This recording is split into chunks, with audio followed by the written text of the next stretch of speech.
Los Burakumin, esa minoría étnica de la que tan poco se habla en Japón, también conocidos y llamados como los intocables, entre muchos otros.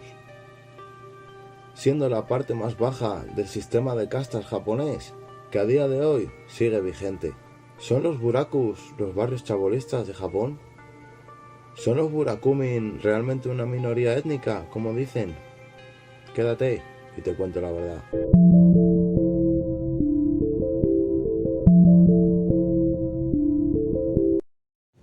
Los burakumin son japoneses genéticamente iguales al resto, pero lo que diferencia del resto son los trabajos que desempeñan y han desempeñado, ya que pertenecen a un estrato socioeconómico más bajo. El término burakumin se traduce directamente como gente de la villa, pero no, señores, no esa gente de la villa.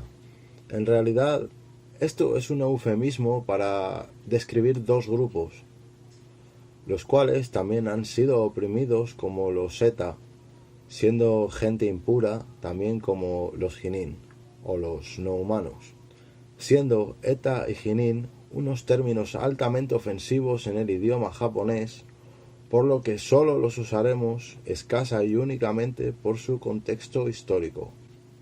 Para entender el porqué de estos términos ofensivos o el por qué existen, necesitamos ver el estado de la sociedad japonesa en dos periodos, el periodo medieval y el periodo Tokugawa.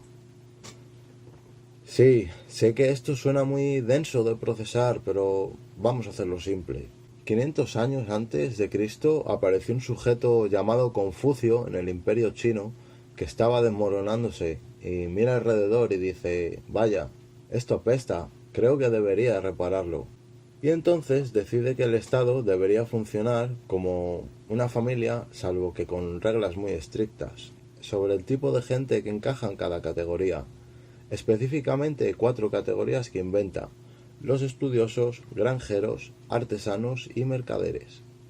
En este orden de jerarquía, aunque en realidad no todos encajan en estas categorías. Pero eso no le molesta mucho a Confucio. Después de todo, él es un poco idealista y los chinos estarán dispuestos a probar durante unos cuantos cientos de años hasta que China se desmorone de nuevo. Solo que ahora Confucio ya está muerto, pero sus ideas siguen igual de recientes a día de hoy. La gente realmente amaba las ideas de Confucio, pero él no habló de Dios suficiente. Siempre fue de que el hombre hace esto, la mujer hace aquello, pero nunca habló de Dios. Y empezaron a ver alrededor que el budismo estaba llegando desde la India y pensaron, ¿sabes? Tal vez con esto se podía hacer una religión y parecía que podía ser divertido, por lo que los chinos deciden probarlo. Japón estaba unificándose como una nación y estuvieron mirando hacia el oeste, es decir, a China, para copiar un poco de su cultura. Después de esto, China tiene más años de historia que Japón, por lo que ellos decidieron robar ciertas ideas y aplicarlas. El confucianismo era uno de los mejores sistemas en la época porque mantenía cierto grado de orden, pero viendo separado la sociedad en 4 categorías de las cuales tú no podías cambiar en cuál habías nacido y por lo tanto, si no eras parte de esas 4 categorías, casi no eras parte de la sociedad, como si no existieras, e incluso fueron un poco más lejos y acabaron tomando una nueva religión junto con eso, el budismo, aunque la gente realmente no estaba interesada en el budismo porque ellos ya tenían el sintoísmo como religión y estaban contentos y era todo genial.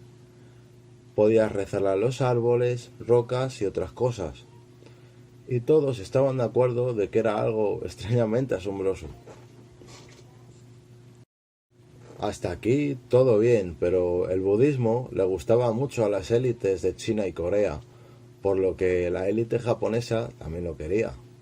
Entonces el budismo cambió muchas cosas de las cuales no voy a entrar en detalle, pero la cosa que no cambió fue la gente que estaba abajo del sistema, ayudando a hacer una serie de leyes para aislarlos aún más.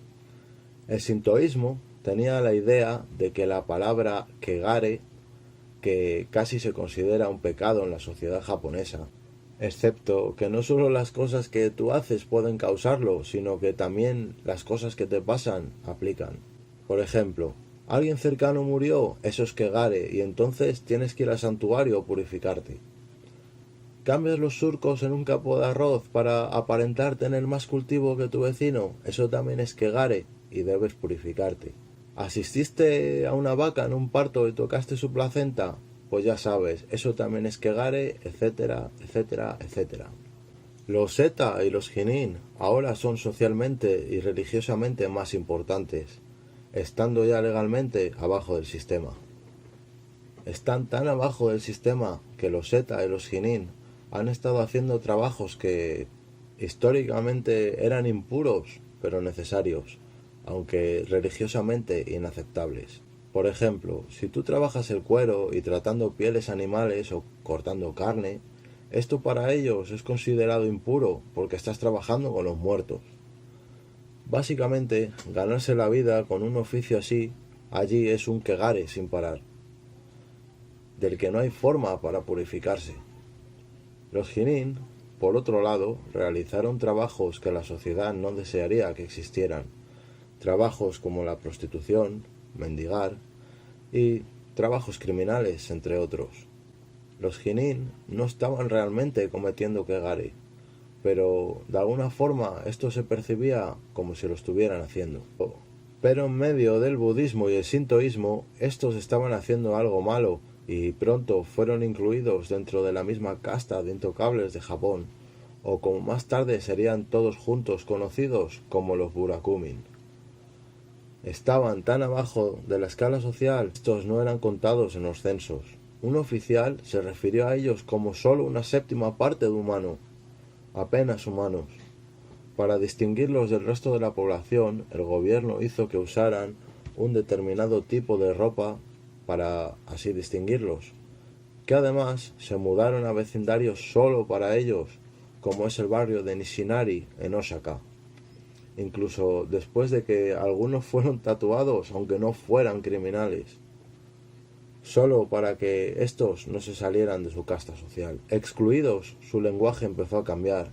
Además, sin permitirles tener propiedades, una cuenta bancaria, cambiar de estatus o siquiera casarse con alguien que fuera de una casta social diferente. Los Burakumin se convirtieron en gente dentro de la gente. A pesar de ser genéticamente idénticos a los japoneses, estos los discriminaban como una raza inferior porque el sistema los había colocado en la parte más baja de este. Lo que es cierto que aislando tanto a la gente con dificultades para encontrar un trabajo y poder tener una vida normal, pueden imaginarse lo limitadas que son las perspectivas de futuro. Los Burakumin empezaron a criminalizarse y cuando las casas de apuestas entraron en la sociedad japonesa, eran ellos quienes manejaban predominantemente. Y es ahora, después de tantas generaciones de sufrimiento, que empezaron a generar buenas cantidades de riqueza. Y para protegerse de esto, formaron pandillas, ya que el gobierno no les iba a proteger, pues seguían siendo discriminados igual que siempre. Y sí, ¿a qué les suena esto? Exacto, los comienzos de la Yakuza. Siendo así, 7 de cada 10 yakuzas de origen Burakumin. Incluso empezaron a tatuarse ellos mismos, lo que la sociedad japonesa había estado viendo mal siempre, ahora se convirtió en una forma de honor. Cuando a los Burakumin se les dio los mismos derechos que a los demás japoneses, se suponía que en 1860 sería el fin de esto. Pero, por supuesto, la discriminación no se detuvo, porque solo el gobierno dijo que ya estaban integrados dentro de la sociedad. Y sin importar que fueran japoneses completamente iguales, la sociedad volvió a encontrar la forma para seguir oprimiéndolos, haciendo que los barrios donde vivían fueran los últimos en modernizarse. También falsificaron libros de familia y matrimonio que se cambiaron después para no ser discriminados por su tipo de casta, a pesar de esto ser ilegal. Aun sabiéndolo, las empresas japonesas que los contrataban también se beneficiaban, porque al tener otros nombres y apellidos, la empresa evitaba pasar cierto tipo de vergüenza por haber contratado a un intocable. Ahora, en la era moderna, Todos estos lugares se han convertido en lugares de pobreza y combinado con la opresión histórica que siempre han sufrido, los hace tener un malestar físico y mental. Ancianos sin familia, gente sin trabajo, expresidiarios, etcétera, etcétera. Han creado así una nueva clase social, una clase nebulosa que, sin saber exactamente en qué categoría encaja, en una era en la que ya no deberían existir estas opresiones de la Edad Media. Y hasta aquí el vídeo de hoy, gente. ¿Qué les ha parecido? ¿Creen que han quedado cosas en el tintero? ¿De qué les gustaría que hablara? Muchas gracias por todo. Si te ha gustado el vídeo, dale like, me gusta, comparte, suscribe y todo eso que nos pueda ayudar a seguir creciendo juntos. Recuerda que donde se habla del mundo sin filtros es aquí, en Barrio Oscuro TV. Chao.